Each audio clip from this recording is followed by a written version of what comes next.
एक छात्र के प्रश्न का उत्तर देते हुए वीडियो। प्रश्न यह है कि फंक्शन शो ऑल, जैसा कि मैनुअल में बताया गया है, कभी भी उपयोग नहीं करना चाहिए सूक्ष्मजीवों और रोगों के लिए। यहां कहा गया है सूक्ष्मजीवों के लिए कभी भी उपयोग नहीं करना चाहिए और रोगों के बारे में है। लेकिन यह जानकारी मैनुअल के पेज 42 पर दी गई है और यह सिर्फ एडवांस्ड रिपोर्ट से संबंधित है। इसका मतलब है कि रिपोर्ट बनाते समय सूची शामिल करने का कोई मतलब नहीं है। सूक्ष्मजीवों की पूरी सूची, सभी रोगों की संपूर्ण सूची शामिल करें। एक रिपोर्ट के लिए यह अनुशंसित नहीं है। अगर हम निर्माता के मैनुअल में वापस देखें, निर्माता का मैनुअल जो दिखा रहा है वह सब इससे संबंधित है।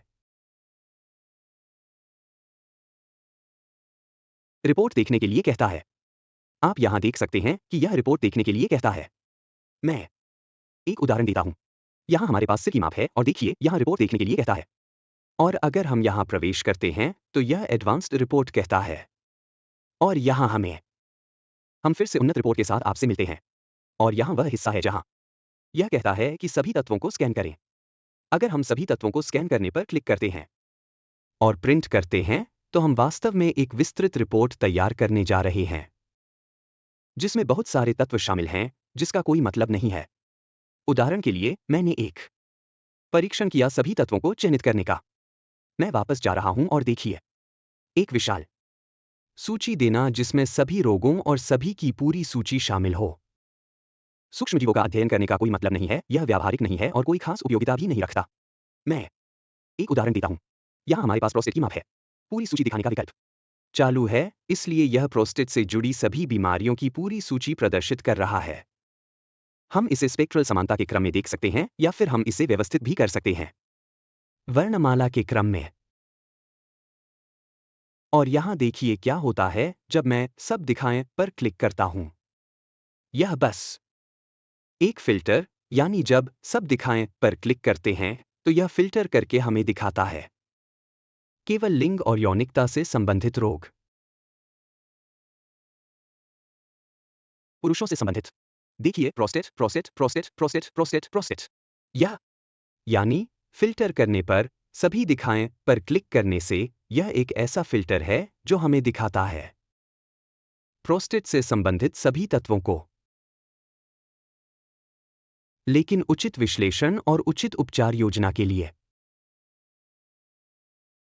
पूरक चिकित्साओं में सभी रोगों की पूरी सूची पर विचार करना महत्वपूर्ण है।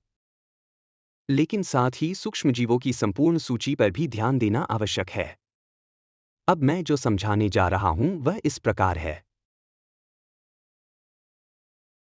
संयुक्त राज्य अमेरिका की मेडिकल लाइब्रेरी का एक दिलचस्प लेख। इसमें बायोरेसोनेंस, मेटास्टेसिस और कैंसर का उल्लेख है और फिर एक प्राथमिक कैंसर और द्वितीयक कैंसर पर आधारित परिकल्पना का जिक्र करता है। मैं इसकी सलाह देता हूं।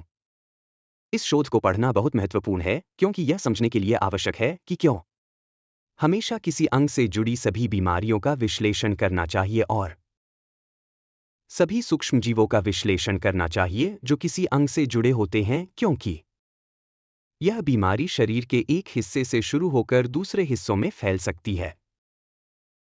जब बीमारी एक जगह से शुरू होकर दूसरी जगहों तक फैलती है तो इसे यहां कॉलोनाइजेशन और माइग्रेशन शब्दों से समझाया गया है।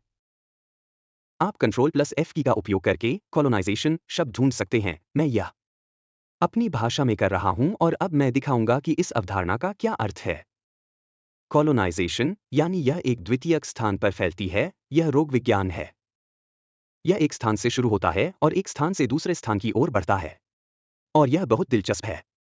यह लेख प्रवास, उपनिवेशीकरण और एक स्थान से दूसरे स्थान पर फैलने की प्रक्रिया के बारे में बात करता है।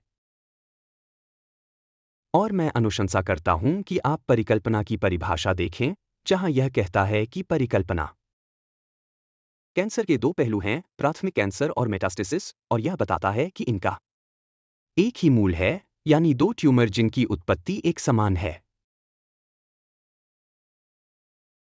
और यह उल्लेख करता है कि प्राथमिक कोशिकाएं और मेटास्टेटिक कोशिकाएं दोनों समान सूक्ष्म वातावरण और समान संकेत प्राप्त करते हैं, यानी समान सूक्ष्म वातावरण और समान संकेत। इसका क्या मतलब है कि एक अंग, उदाहरण के लिए हमारे पास प्रोस्टेट होता है जिसमें एक सूक्ष्म वातावरण और संकेत होते हैं। प्रोस्टेट, अगर यह विद्युत चुंबकीय विशेषता शरीर के किसी अन्य हिस्से में दोहराई जाती है तो शरीर के किसी अन्य अंग में दूसरा ट्यूमर प्रकट होता है, यानी किसी बीमारी की एक उत्पत्ति होती है और वह आगे बढ़ सकती है, फैल सकती है और अन्य स्थानों पर भी हो सकती है। अन्य स्थानों को उपनिवेश बनाने वाले और जिनकी विशेषताएं सूक्ष्म वातावरण हैं, समान हैं और समान या एक जैसे संकेत प्राप्त करते हैं। इसीलिए जब हम प्रोस्टेट का विश्लेषण करते हैं, अगर हम केवल प्रोस्टेट से जुड़ी बीमारियों को देखें, हमारी दृष्टि सीमित और स्थानीय है, हम सिर्फ अंग को ही देख रहे हैं। यह समझते हुए कि समस्या यही है, चाहे अंग स्वस्थ हो या बीमार, यह एक सीमित दृष्टिकोण है। लेकिन अगर हम इस परिकल्पना से देखें कि प्राथमिक और द्वितीयक कैंसर के विकास को समझाने के लिए हमें सब कुछ दिखाना होगा, यह समझने के लिए कि प्रोस्टेट किस प्रकार प्रभावित हो सकता है, संवहनी स्पेक्ट्रम द्वारा किस हद तक प्रभावित हो सकता है। सूक्ष्म वातावरण और उत्तेजनाएं, विशेषताएं। लैरिंक्स की विद्युत चुंबकीय विशेषताएं प्रोस्टेट को प्रभावित कर सकती हैं, यानी कि इनमें से प्रत्येक तत्व की विद्युत चुंबकीय विशेषताएं होती हैं जो यहां मौजूद हैं और प्रमुखता से दिखाई दे रही हैं। एक संबंध है जो अनुनाद के दृष्टिकोण से देखा जा सकता है। अगर हम चाहते हैं कि कोई अंग संतुलित रहे, तो हमें उस अंग की चिकित्सा करनी होगी और यह सुनिश्चित करना होगा कि वह अंग रेडियो और टेलीविजन एंटीना की तरह संकेतों का प्रसारण जारी रखें जो दूसरों तक पहुंचाता है, और यह सुनिश्चित करें कि प्रोस्टेट जैसे अंग शरीर के अन्य हिस्सों को प्रभावित न करें। साथ ही यह भी सुनिश्चित करें कि शरीर के अन्य हिस्सों से प्रोस्टेट प्रभावित न हो। यह सब मैं इस विषय को बायोप्लास्ट, मेटाट्रॉन और बायोफिलिया कोर्स में विस्तार से समझाता हूं। मेरे पास एक क्लास है जहां मैं बायोरेजोनेंस परिकल्पना को समझाता हूं, जो बताती है कि मेटास्टेसिस कैसे होता है, और यह परिकल्पना हमें अनुमति देती है इसे उपचार योजना बनाने के लिए एक उपकरण के रूप में उपयोग करना। इस पाठ्यक्रम में मैं समझाता हूं कि जिस तरह रोग और बीमारी समय के साथ बढ़ती है, उसी तरह थेरेपी भी आगे बढ़ सकती है। हम एक बायोरेजोनेंस थेरेपी को एक अंग पर लागू करें और फिर उसी थेरेपी को दोहराएं। विद्युत चुंबकीय विशेषता के साथ प्रोस्टेट से शुरू करें, फिर किडनी और उसके बाद पैंक्रियास, फिर लीवर और इस तरह रेजोनेंस को आगे बढ़ाएं। एक अंग से दूसरे अंग तक संतुलन की अनुनाद। इसे कैसे प्राप्त करें? इसके लिए हम विभिन्न कार्यों का लाभ उठा सकते हैं। सॉफ्टवेयर के इस सॉफ्टवेयर में थेरेपी, मेटाथेरेपी और कई अन्य संभावनाएं हैं। चंद्र चिकित्सा, हर्बल चिकित्सा, पादप चिकित्सा, रत्न चिकित्सा, और हम इन चिकित्सीय संभावनाओं का उपयोग सूक्ष्म वातावरण बनाने के लिए कर सकते हैं। शरीर के विभिन्न हिस्सों में समान प्रभाव डालकर व्यक्ति को उसकी ऊर्जा संतुलन वापस दिलाना। इसीलिए यह महत्वपूर्ण है कि हम सभी रोगों और सूक्ष्म जीवों पर विचार करें जिनका आपस में संबंध हो अंग के साथ, क्योंकि यह अंग शरीर के अन्य अंगों से प्रभावित हो सकता है, शरीर के अन्य हिस्सों में भी, और यह दोनों तरफ के लिए होता है।